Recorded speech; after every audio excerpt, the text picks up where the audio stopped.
الله أكبر الله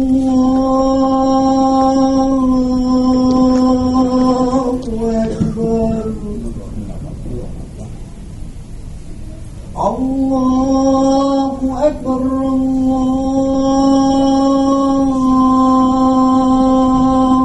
أكبر أشهد أن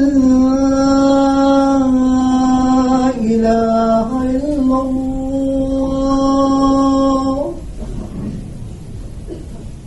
أشهد أن لا إله إلا الله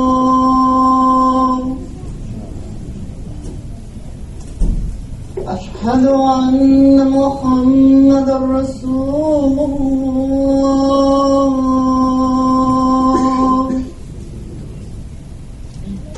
أشهد أن محمدا رسول الله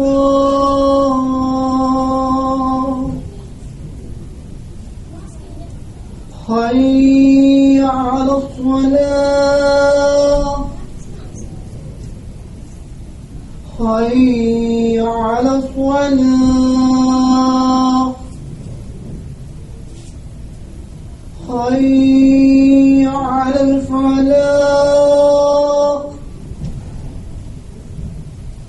حي على الفلاح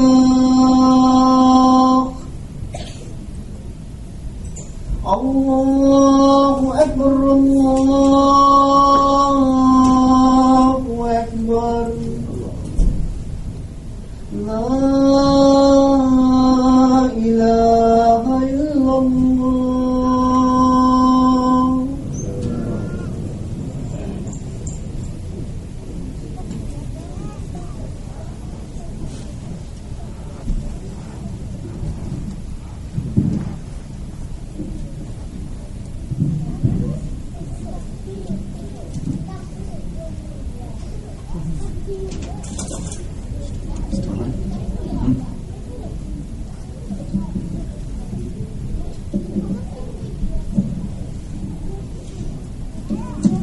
إن الحمد لله نحمده ونستعينه ونستغفره ونؤمن به ونتوكل عليه ونعوذ به تعالى من شرور أنفسنا وسيئات أعمالنا من يهده الله فلا مضل له ومن يضلل فلا هادي له وأشهد أن لا إله إلا الله وحده لا شريك له وأشهد أن سيدنا محمدا عبد الله ورسوله صلى الله عليه وسلم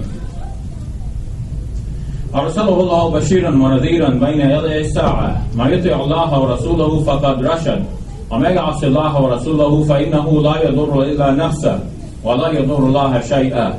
أما بعد معاشر المسلمين أوصيكم ونفسي أولا بتقوى الله عز وجل فإن الله تعالى يقول بعد أعوذ بالله من الشيطان الرجيم يا أيها الذين آمنوا اتقوا الله حق تقاته ولا تموتن إلا وأنتم مسلمون يا أيها الناس اتقوا ربكم الذي خلقكم من نفس واحدة وخلق منها زوجها وبث منهما رجالا كثيرا ونساء واتقوا الله الذي تساءلون به والأرحام إن الله كان عليكم رقيبا يا أيها الذين آمنوا اتقوا الله وقولوا قولا سديدا يصلح لكم أعمالكم ويغفر لكم ذنوبكم وما يطيع الله ورسوله فقد فاز فوزا عظيما.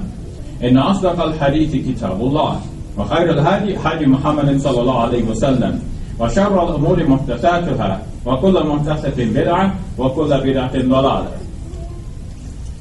Now in this khutbah I want to address all of you, the men, the women, the children.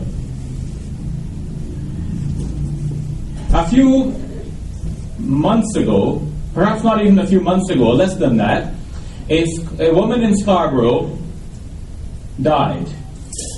She died not in Scarborough, however. She died on Mount Everest. When she was about 9 years old, she flew by helicopter over Mount Everest. And since that time, she had a dream that one day she will climb Mount Everest. But to fulfill a dream like that doesn't come easy. One has to take it seriously. One has to exercise. So she went through her daily exercise, walking great lengths, climbing, struggling. Now, to go up Mount Everest, one has to carry one's equipment, the supplies one will need on the way, and oxygen, because as one goes up the higher altitudes, the oxygen level drops. Humans need oxygen to survive. So one has to carry not only one's backpack of supplies and food to eat on the way, but also life-saving oxygen. So she practiced walking with this heavy equipment for many days, for years, until she was only in her mid-30s when she made the journey. And these days, there are many people trying to reach the summit of Mount Everest. At the time when she went, the guides advised her that it's not advisable to go up because the traffic is too much, the journey then becomes slowed down, and there is a good chance you won't make it back down to the ground. But she was determined. This was her dream. She had to go to the tip of Mount Everest. She insisted. She went up, and eventually, on her way back down, she died. Her funeral was celebrated. In fact, just about 3 weeks ago, I read in the papers that a memorial was kept for her to mark the 40th day after her death in Scarborough. Now, why did I mention this story? This woman's story illustrates a fact about human life and about human nature.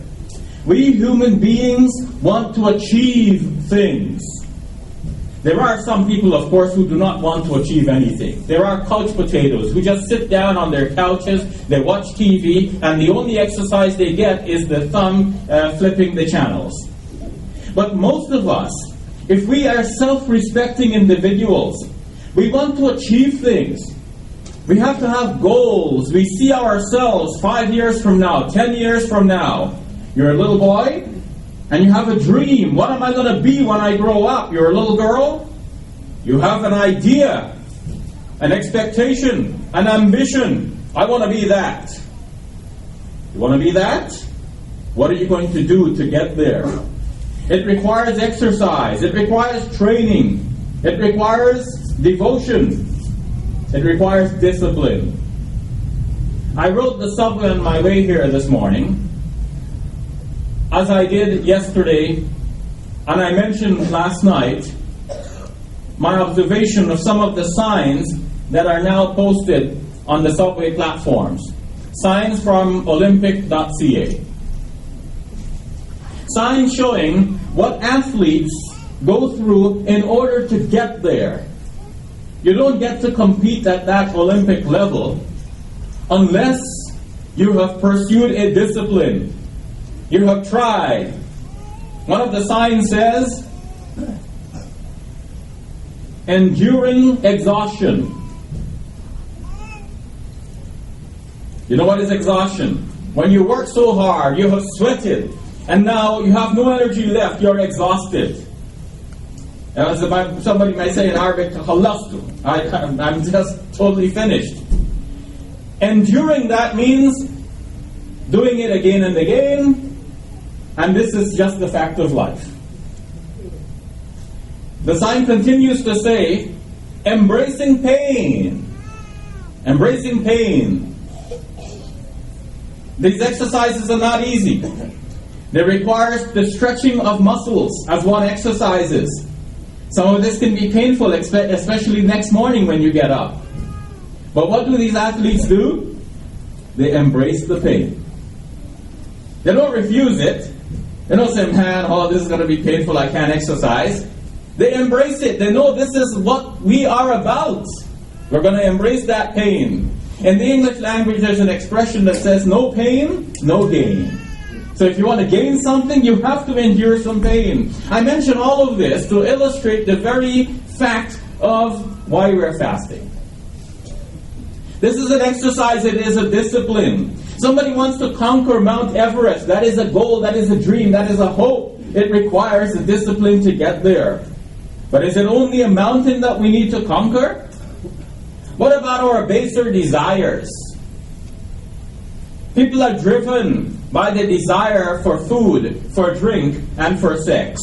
According to Sigmund Freud, these are the most basic and most potent of human desires. People kill for these things. But the Muslim is trained to conquer these desires. The desire itself is not bad. In the Buddhist religion, it is understood that one of their goals is to eliminate desire. But that is not our goal. Our goal is not to eliminate desire. Some desire is good. The desire for food is good. Brother, sister, if you don't have the desire for food, you ought to see your doctor. You've got a problem. Because the body needs nourishment. And that desire for food that you have, that ensures that you will go through the trouble of eating to begin with, whether you enjoy the food or not, so that your body can be nourished. The human population has to proliferate. This is the plan of Allah Azza wa Jal. And the desire for sex makes sure that the human population proliferates. So that very desire in us is fulfilling the plan of Allah Azza wa Jal. So some desire is good. But if it is left uncontrolled, that's bad. And what we're noticing now is that desires are left uncontrolled. We're reading in our newspapers one after another news stories of men and women who fall into trouble because their desires are out of control. Most recently we read about a man who was one of the most powerful figures in the International Monetary Fund. But he fell from grace because of his involvement with prostitutes and other sort of such activity that cast aspersions on his great name and his high position. We're reading now of the story of a Manitoba judge, a woman, whose pictures have been posted on the internet by her husband. Intimate pictures, thus causing no end of disgrace to this woman. We're living in an age in which the desires are left uncontrolled. When a Muslim woman goes to compete in the Olympics and insists that she's going to wear her hijab, even a modified version of the hijab, that gives a message that there is something more important than just simply winning a game. It's not the end result, it's how you play it. Read and you will hear the stories of some underwater, some game that's played underwater, hockey or something like this, underwater polo. I think that's what it is. And the two female players playing with each other, and one of them tugged on the outfit of the other. The outfits, as you know, are so small to begin with that a little tugging and something becomes exposed. But when the Muslim woman goes and says, no, I want to compete, but I'll compete in hijab, that shows that Muslim women are here and now. They are participating in the modern activities, but they have principles. Men and women of Islam have principles, and at the same time we will progress with the rest of society. There are certain things in Islam that are fixed and unchangeable. And then there are certain other aspects which are changeable according to the situation in which you are. We have to know the difference. We have to hold on to that which is fixed, insist on it, and be flexible with that which Allah subhanahu wa ta'ala has left flexible. By fasting, we are gaining control of our desires. A person says from morning, I won't eat till evening. And there's a call from the stomach. The lips become parched. The tongue is dry. But the Muslim says, I won't eat and I won't drink until Maghrib time. A Muslim does that for 1 day, for 2 days, for the whole month. And then he does it 1 year. Then the following Ramadan he does it again. After a while a Muslim gets the sense that I am in control of my desires. So something is attractive to me, but I know that that thing is haram. I say, I desire that, but I am in control of my desires. Now I am at ease. I won't be pulled into haram because I know the experience from fasting. If I could not be convinced to eat or drink during the day, why should I be convinced to fall into haram now? That is the training that we receive during the month of Ramadan. The fasting is blessed by Allah subhanahu wa ta'ala. In a hadith it is said, "As-sawmu junnah." The sawm is a protection, like a shield. So it protects us from evil. And this is how we should treat this practice of fasting. While we are fasting, we should stay away from all evil. Evil should not get us entangled. So the Prophet ﷺ said, if somebody tries to pick a fight with you, you should say, "I am fasting." So you hold them off. You should not involve in anything that is foul. You should not be involved in anything that will displease Allah Azza wa Jal. Not only should we fast from food and drink, but we should fast from every evil. So that our eyes should not be engaged in looking at evil, our ears in listening to evil, our tongues in talking evil things. A hadith says, "Man lam yada'a qawla zur wal amala bih, فَلَيْسَ لِلَّهِ حَاجَةٌ فِي أَنْ يَدَعَ طَعَامَهُ وَشَرَابَهُ." If somebody does not give up foul speech, evil or false speech and acting falsely, then Allah has no need that such a person should give up his food and drink. The verses about fasting are found in the Quran in Surah Al-Baqarah. The ayah's number are 183 to 187. Now ayah number 188 is a very interesting one. Because that ayah talks about eating haram. And then the ayah following that one talks about Hajj. So now we can see fasting and then Hajj, they're two separate topics. True? What's the one verse they're doing about not eating haram? Because that one verse is the opposite of fasting, you see, and it's a lesson that comes directly out of fasting. What do we do in fasting? We stay away even from halal food. The food is halal and it is good, but we stay away from it because of the command of Allah subhanahu wa ta'ala that says, وَأَتِمُّ الصِّيَامَ إِلَى اللَّيْلِ. Maintain the fast till nightfall. So we are maintaining the fast, we are staying away even from the halal food. Now the next ayah is saying, don't eat haram. لا تأكلوا أموالكم بينكم بالباطل. Do not usurp the property of each other. Do not eat up the mal, the wealth of each other through falsehood. وَتُدْلُوا بِهَا إِلَى الْحُكَّامِ لِتَأْكُلُوا فَرِيقًا مِنْ أَمْوَالِ النَّاسِ. And don't lower it down to the judges in bribery, so that you might thereby eat up a portion of the wealth of the people.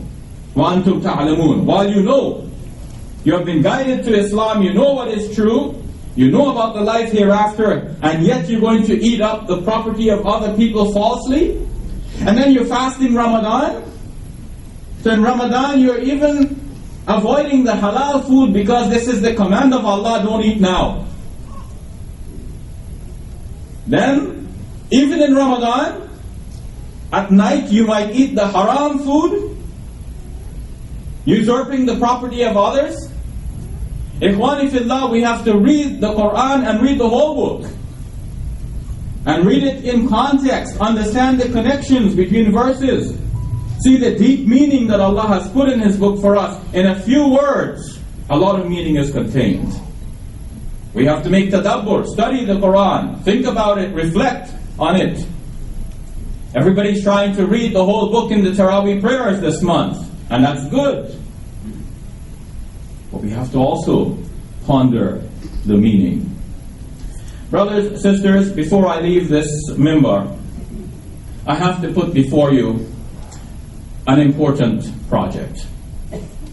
You will see in a few minutes some young men standing up and some young women in the women's section. They represent the Muslim Students Association at the University of Toronto. They have embarked on a new and important venture to establish a Muslim chaplaincy on campus. Now what is that? You come to the masjid, there is an imam. If somebody has a problem, he comes to the imam. If he has a question, he comes to the imam. If a young man or a young woman has a question, and they have many, they come to the imam. But to come to the imam, they have to come to the masjid first. Some never come to the masjid. And it's not necessarily because they're bad people, it's just because of the way in which they have been shaped by the environment in which they are living. This environment, as you know, draws people away from the masjid, draws them towards the cinema houses, and to other places where they can enjoy themselves in ways which take them into haram. So some of the youth on campus need to talk to an imam, but they won't come to the masjid to find the imam. The imam has to go to campus to find them there and give them da'wah. But not every imam has the time to do that. I confess, I myself do not have the time to do that. So busy in one place, you cannot be in the other place at the same time.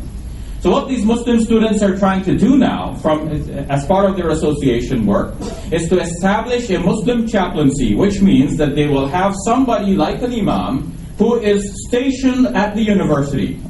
The youth will have problems about relationships, they will have doubts about their faith, they don't know who to turn to and who to ask. They can go visit the Muslim chaplain. The Muslim chaplain will help to intercede between them and the institution if there is a question of rights. If, for example, an exam is being scheduled for a day when a Muslim has to observe his Eid or has to fast, or there are some other religious requirements which are not fully understood by the university officials, the imam there, the chaplain as he is called, will be the go-between. He will be the person to help the students to understand the system and help the system to understand the students. Now, for many decades, the other major religions have funded the establishment of chaplains representing their faith. So every major Christian denomination has their own chaplain on campus, and they have their own prayer house established. Now these are usually funded by the faith communities.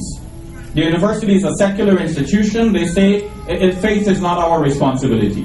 They teach everything from a secular point of view. They're not going to teach a Muslim how to be a better Muslim. They're going to analyze Islam from a historical, critical perspective, as they might understand or explore any other subject.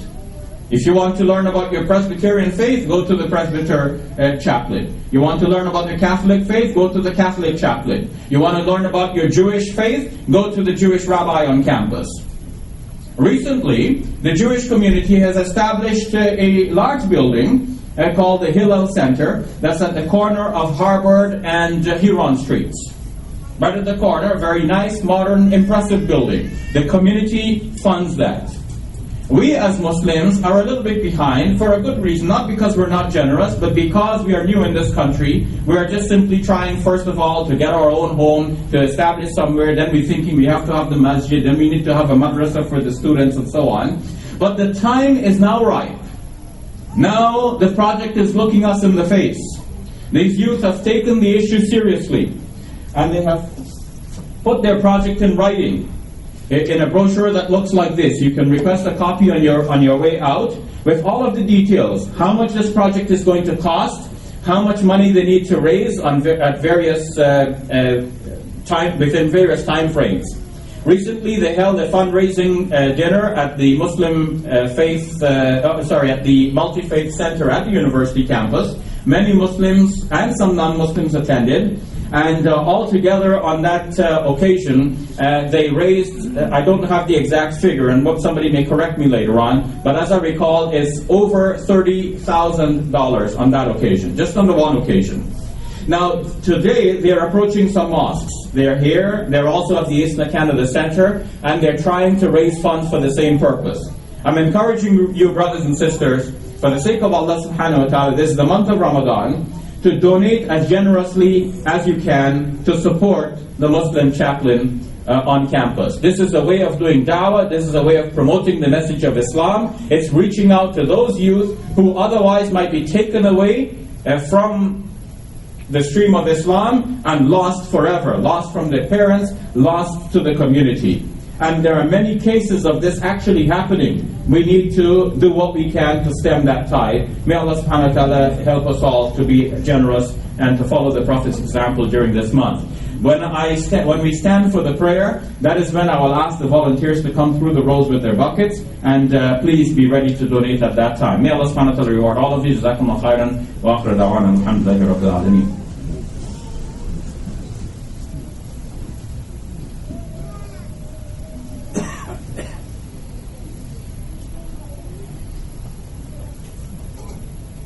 إن الحمد لله نحمده ونستعينه ونستغفره ونؤمن به ونتوكل عليه ونعوذ به تعالى من شرور أنفسنا وسيئات أعمالنا من يهده الله فلا مضل له وما يضلل فلا هادي له وأشهد أن لا إله إلا الله وحده لا شريك له وأشهد أن سيدنا محمدا عبد الله ورسوله صلى الله عليه وسلم. أعوذ بالله من الشيطان الرجيم. إن الله وملائكته يصلون على النبي يا أيها الذين آمنوا صلوا عليه وسلموا تسليما. اللهم صل على محمد وعلى آل محمد كما صليت على إبراهيم وعلى آل إبراهيم إنك حميد مجيد. اللهم بارك على محمد وعلى آل محمد كما باركت على إبراهيم وعلى آل إبراهيم إنك حميد مجيد. وصلى الله تعالى على جميع الأنبياء والمرسلين والملائكة المقربين والخلفاء الراشدين أبي بكر وعمر وعثمان وعلي ومن تبعهم بإحسان إلى يوم الدين. Before I leave this member, let me remind you, we're halfway into the month of Ramadan, which means that in a few days we'll be entering the last 10 days of Ramadan. And within the last 10 days, we seek out what is referred to as Laylatul Qadr, the night of decree. That is the night on which Allah subhanahu wa ta'ala issues His decrees on certain issues for the year to come. If you pray on that night, we believe that there are special favors. It is better than 1,000 months. So to seek out that night, we pray on the odd nights of the last 10. And better yet, one makes i'tikaf, resigning oneself to worship in the masjid for the last 10 days. I mentioned that to you now in brief. In the next khutbah, obviously, these themes will be elaborated upon further, but be prepared to worship Allah subhanahu wa ta'ala during those last 10 days and nights. May Allah subhanahu wa ta'ala accept from all of us our siyam, our qiyam, and our salaqat. اللهم تقبل منا إنك أنت السميع العليم وتب علينا يا مولانا إنك أنت التواب الرحيم. اللهم اغفر للمؤمنين والمؤمنات والمسلمين والمسلمات الأحياء منهم والأموات إنك سميع قريب مجيب الدعوات. اللهم أيد الإسلام والمسلمين. اللهم انصر من نصر دين محمد صلى الله عليه وسلم واجعلنا منهم. اللهم لا تدع لنا ذنبا إلا غفرته ولا هما إلا فرجته ولا دينا إلا قضيته ولا مريضا إلا شفيته ولا ميتا إلا رحمته ولا حاجة من حوائج الدنيا والآخرة إلا قضيتها يا أرحم الراحمين برحمتك يا أرحم الراحمين.